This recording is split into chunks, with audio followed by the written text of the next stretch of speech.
If you are over 60 and you believe walking is the best exercise you can do for your body, I want you to pause for a moment and listen very carefully. Because what I'm about to share could completely change how you think about your strength, your balance, your energy, your independence, and even the quality of the years ahead. Walk every day, stay active, keep moving, and that will be enough to age well. And to be fair, walking is wonderful. It supports your heart, helps your mood, improves circulation, and gives you a gentle way to stay active. But if walking is the only exercise you are doing after 60, there is a very important piece of the puzzle missing, and that missing piece is strength. Because here is the truth that many people do not hear soon enough. After 60, your body does not just need movement, it needs resistance. It needs a reason to keep muscle. It needs a signal that says, stay strong, stay steady, stay capable. And there is one simple movement that gives your body that signal better than walking alone. It is not complicated. It is not expensive. It does not require a gym membership. It does not require athletic ability, and it can be done safely at home in just a few minutes a day. That movement is the chair squat. Yes, something as simple as sitting down and standing back up from a chair, done with control and consistency, can become one of the most powerful exercises for people over 60. It strengthens your legs. It wakes up your hips, it trains your balance, it builds confidence. It helps you move better in everyday life. And perhaps most importantly, it trains one of the most essential skills for independent living, the ability to rise with strength and lower with control. So today I want to show you why this one exercise may be more valuable than walking alone for many adults over 60.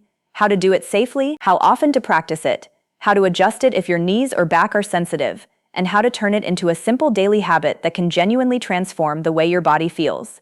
If you are new here, welcome. This channel is all about simple, science-informed health and fitness guidance for strong, energetic, and independent living after 50, 60, and beyond. And if you're returning, thank you for being here again.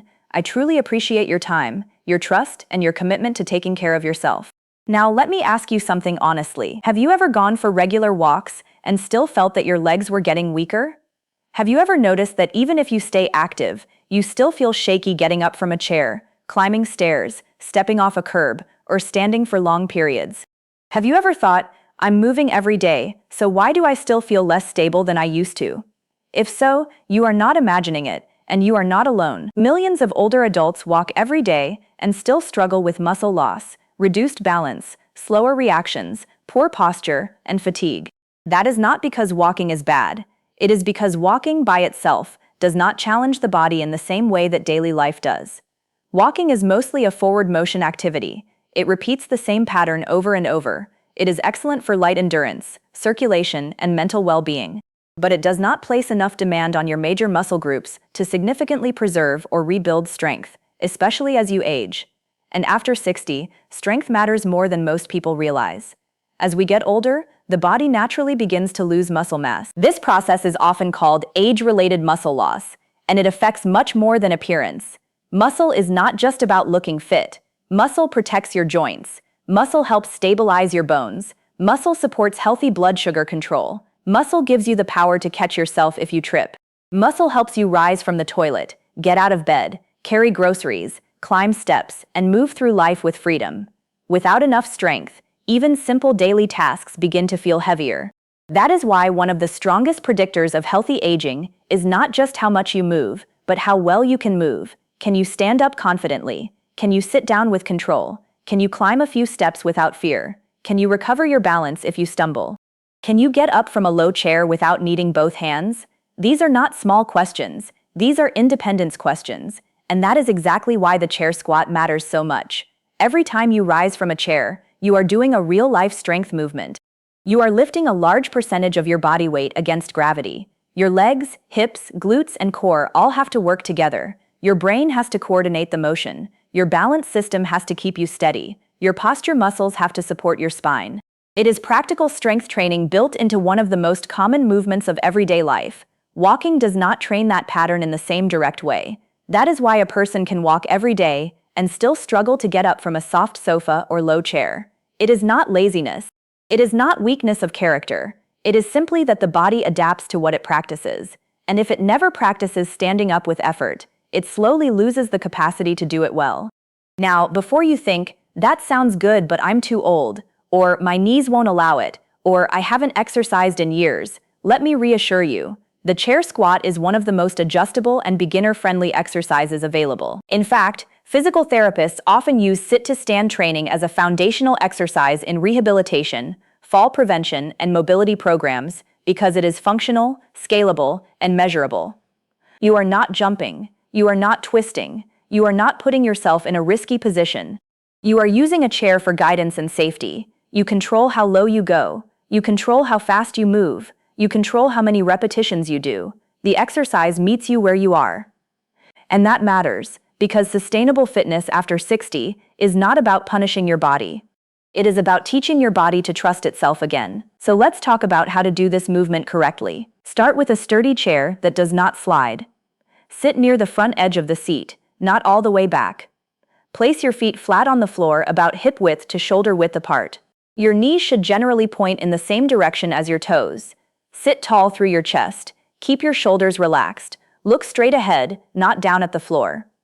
From there, lean slightly forward from your hips. This is important because it helps shift your body weight into the right position. Then press through your heels and midfoot and stand up slowly. Do not rush. Think about pushing the floor away. At the top, stand tall, but do not lock your knees aggressively. Then reverse the movement with control. Push your hips back, bend your knees, and lower yourself slowly until you gently touch the chair and sit down. That is one repetition.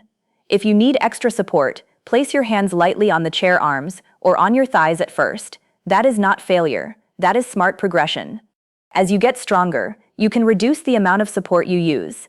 Eventually, many people are able to do the movement with their arms crossed over their chest. And here is something very encouraging. The goal is not to start perfectly. The goal is to start safely and keep practicing. Because this exercise does not just build muscle, it builds skill. It teaches your nervous system how to coordinate effort. It improves your body awareness. It trains the exact pattern you use in daily life. Over time, movements that once felt heavy and uncertain begin to feel smoother and more natural. That is one of the most beautiful things about functional exercise. It gives back what everyday life takes away. Now let's talk about why this one movement is so powerful for the aging body. As we get older, several things begin to change. Muscle fibers shrink if they are not challenged. Reaction time can slow. Joint stiffness may increase. Hormonal support for muscle maintenance becomes less robust. Some people move less because of pain or fear, and less movement often leads to more weakness. It becomes a cycle. Weakness leads to caution. Caution leads to less movement. Less movement leads to more weakness. The chair squat interrupts that cycle. Every repetition sends a message through your muscles and your nervous system. We still need power. We still need control. We still need coordination. We still need stability. And when your body receives that signal again and again, it begins to adapt. That adaptation may not happen overnight, but it happens. Your muscles begin to work more efficiently. Your joints become better supported. Your movement becomes more confident. Your balance improves because your body is learning how to control weight shifts. Your posture improves because your core and hips are being asked to contribute. Your endurance improves because even a simple repeated sit-to-stand effort challenges your cardiovascular system more than many people expect. In other words, you are not just training your legs, you are training your entire system to function better. And that has enormous real-world value. Imagine waking up and getting out of bed without that heavy, unstable feeling in your legs. Imagine using the toilet without needing to push hard through your hands. Imagine standing up from the dinner table with less effort. Imagine climbing stairs with more confidence. Imagine walking outside and feeling less afraid of losing your balance. Imagine saying yes to outings, travel, family events, or errands because your body feels more capable again. That is what this is really about. It is not about chasing some unrealistic image of fitness. It is not about trying to train like you're 25. It is about protecting your freedom. It is about preserving dignity. It is about making everyday life easier. And perhaps one of the most important benefits of all is what this movement does for confidence. Many adults over 60 live with a quiet fear of falling. Sometimes it is spoken, and sometimes it is not, but it changes behavior. People avoid certain movements. They move more slowly. They stop trusting their body. They hold furniture more often. They turn down invitations. They stay home more. Their world becomes smaller, not because they want it to, but because their body no longer feels reliable. Chair squats can help rebuild that trust. Why? Because you are practicing control in a safe environment. You are rehearsing one of the most important movement patterns for daily life. You are learning how to move your body up and down with steadiness. And every successful repetition becomes evidence that your body is still trainable, still adaptable, still capable of improvement. That emotional shift matters because when the body feels more capable, the mind often becomes more hopeful. And when hope returns, consistency becomes easier. Now, I also want to address something very important: joint concerns. A lot of people hear the word squat and immediately think of deep gym squats, heavy weights, knee strain, or something that feels intimidating. But a chair squat is not that. It is a supported, practical version of a natural human movement. Done properly, it can actually be gentler on the joints than many people expect. Why? Because the goal is controlled loading, not impact. Your muscles help absorb force. There is no jumping. There is no pounding. There is no sudden twisting. You can choose a range of motion that feels comfortable for your knees and hips. A higher chair makes the movement easier. A slightly slower pace makes it more controlled. Light support with the hands can reduce stress, while still allowing your legs to work. If your knees are sensitive, you do not need to drop low. If your hips are stiff, you keep the movement smaller at first. If your balance is uncertain, you position the chair near a countertop or wall for extra confidence. You can even place a cushion on the seat to make the chair a little higher in the beginning. The point is not depth. The point is practice.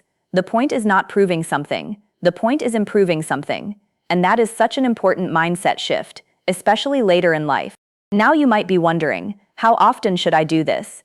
A simple place to begin is with one small set of 5 to 10 repetitions, depending on your current ability, a few times per week. Some people may start with just 3 repetitions. That is perfectly fine. Others may begin with 10 or even 15. The right number is the number you can do with good control and without joint pain. If it feels manageable, you can practice once a day. If daily feels like too much, aim for 3 to 4 days per week.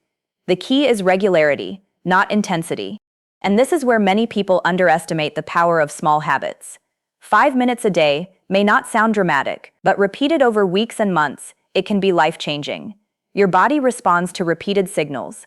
Gentle, frequent practice often works better than occasional heroic effort. One exhausting workout that leaves you sore for a week is far less helpful than a small routine you can actually maintain. Consistency builds strength. Consistency builds coordination. Consistency builds confidence. And confidence makes everything else easier. Let's also talk about breathing, because it makes a difference. When you stand up, gently breathe out. When you lower yourself down, breathe in. This simple rhythm can help you stay relaxed, support your core, and avoid holding your breath. Holding your breath during effort can make you feel tense or lightheaded, especially if you are older or have blood pressure concerns. Calm breathing helps the movement feel steadier and more controlled. Now, once this basic version begins to feel easier, there are safe ways to make it a little more effective without needing equipment. One of the best progressions is simply slowing down the lowering phase. Instead of dropping into the chair, lower yourself over 3 slow seconds. 1, 2, 3. That slow descent builds control, challenges the thighs and hips, and teaches your body how to manage gravity. Another progression is to pause for a brief moment just above the chair before sitting fully. That tiny pause can make the muscles work much harder while still keeping the movement safe. You can also increase repetitions gradually.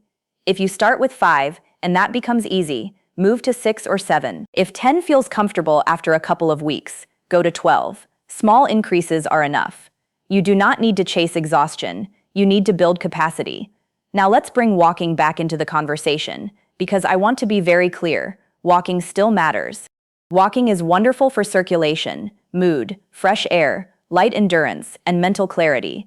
It can reduce stress, support heart health, and keep you connected to your environment. It is valuable, but it should not be asked to do a job it was never designed to do. Walking is not a complete strength program, so instead of asking, should I walk or do chair squats, a better question is, how can I combine both in a smart way? Here is the answer. Let walking support your cardiovascular health, and let chair squats support your strength and function. Think of walking as care for your heart and your mind.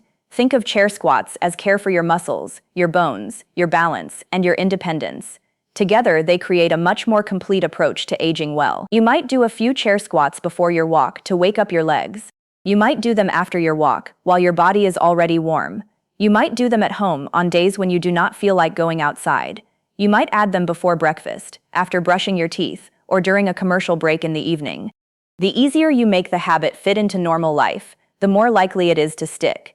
And once it sticks, it becomes part of who you are. You are no longer someone trying to exercise. You are someone who practices strength every day in a simple, realistic way. That identity shift is powerful. Because lasting health habits are rarely built on motivation alone. They are built on routine, simplicity, and repetition. And I also want to say something from the heart to anyone listening who feels discouraged. Maybe your body does not feel the way it used to. Maybe you have pain. Maybe you have tried to start exercise before and stopped. Maybe you feel embarrassed by how difficult simple movements have become. Maybe you are thinking, it's too late for me. Please hear me clearly. It is not too late. You do not have to compare yourself to anyone else. You only have to take the next doable step. And sometimes that next step is simply standing up from a chair 5 times with intention. That is enough to begin. Progress is often quieter than people expect. First, you notice a little less wobbling. Then you notice your legs feel more awake. Then you realize you did not push off the chair as hard as before. Then you notice stairs feel slightly easier. Then one day you stand up and realize, that felt different, that felt better. Those small wins matter more than people think. Because small wins create momentum, and momentum creates change. Now, there is one mistake I want you to avoid, because it can slow progress and make the exercise less effective. The mistake is rushing. Many people drop into the chair too quickly or bounce up without control. But the power of this movement is not just in completing the repetition, it is in owning the movement. Control is the secret. Slow down enough to feel your muscles working. Lower yourself with care. Stand up with intention. Let your body learn the full pattern. Fast movement can hide weakness. Slow movement reveals it and improves it. So if you want better results, do not ask, how many can I do quickly? Ask, how well can I do each one? That one shift in mindset can change everything. And now, let me show you how this can become a complete 5-minute daily routine without ever getting on the floor. Start with 1 minute of gentle marching in place, or standing heel raises while holding the back of a chair. This warms up your legs and gets blood flowing. Then do your chair squats for 1 to 2 minutes, depending on your pace and rest needs. Focus on quality, not speed. After that, stand behind the chair and hold the back lightly while practicing slow side-to-side weight shifts or gentle balance holds for 1 minute. Then finish with another minute of relaxed walking around the room or in place, combined with deep breathing. That is it. Simple, practical, repeatable. A routine like that can support your legs, hips, posture, circulation, and confidence without overwhelming your body. And if you only do one part of it, let the chair squats be that one part, because that single movement offers such a strong return on effort. It trains strength where you need it most. It supports function where life demands it most. It gives you a clear way to measure progress. And most importantly, it reminds your body that it is still meant to rise. Now, I also want to be responsible and say this clearly. If you have severe joint pain, recent surgery, dizziness, uncontrolled medical conditions, or a history that makes exercise risky, speak with your doctor or physical therapist before beginning something new. Safety comes first. Mild muscular effort is normal. Sharp pain is not. Light challenge is helpful. Forcing through pain is not. Always respect your body, but do not underestimate it. Because the aging body is far more adaptable than many people have been led to believe. It may need patience. It may need gentleness. It may need progression, but it can still change. It can still gain strength. It can still improve coordination. It can still surprise you. And that may be the most hopeful message of all. You are not too old to respond to the right stimulus. You are not too far gone to build meaningful strength. You are not fragile simply because you have aged. Your body still listens to what you ask of it. The question is, what signal are you sending? If the only signal is easy movement, your body adapts to easy movement. But if you begin sending a signal of controlled effort, repeated consistently, your body starts building the qualities you need most: strength, steadiness, confidence, resilience. That is why this one movement matters so much. It is not flashy, it is not trendy, it is not complicated, but it is effective, and in many cases, effective is exactly what people over 60 need. So if walking has been your main form of exercise up to now, keep walking if you enjoy it, but do not stop there. Add strength, add purpose, Add this simple practice that trains your body for real life. Because healthy aging is not just about moving more, it is about moving better. It is about keeping the strength to do the things that matter. It is about preserving the freedom to live on your own terms. And sometimes that freedom begins with something as simple as standing up from a chair with control. So here is my encouragement to you. Sometime today, find a sturdy chair and try just 5 careful repetitions. No pressure, no perfection, just practice. Let that be your starting point. And if 5 feels like a lot, do 3. If 3 feels like a lot, do 1. What matters is that you begin, because the body changes when the habit begins. And the habit begins with one decision, one repetition, one day, then another, and another. Before long, those small efforts add up to something bigger, a steadier walk, a stronger rise, a calmer mind, a more confident body, and a life that feels more open again. If this message helped you, I'd love for you to stay connected. There is so much more we can do together to support strong, energetic, and independent aging. And if you want, I can also help you turn this exact concept into an even stronger YouTube format, with a more emotional hook, better retention points, and stronger call to action sections. But for now, remember this: your age does not cancel your potential. Your past does not decide your future. And your body is still capable of meaningful improvement when you give it the right movement, the right consistency, and the right belief. Start small, stay steady, trust the process, and rise stronger, one chair squat at a time.